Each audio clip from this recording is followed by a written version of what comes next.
Hello everyone! Nandito po tayo ngayon sa harap ng Naga City Public Market. Naglilinis tayo ng kalsada kasi maraming putik dahil binaha dito.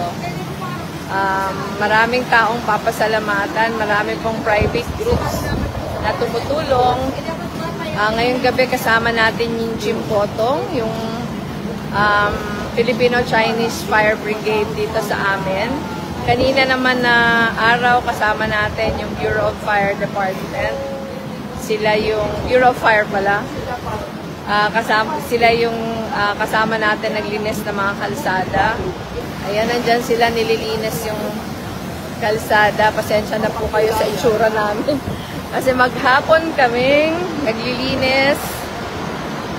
Ayan, yung fire truck sa likod natin. Yung pinaka-maigi lang sa bahang ito kasi madali siyang nag-subside unlike yung Typhoon Christine dati. Ngayon po wala na kaagad tubig pag gising namin kaninang umaga except for some areas na either mababa talaga or medyo problematic dahil sa kanilang drainage.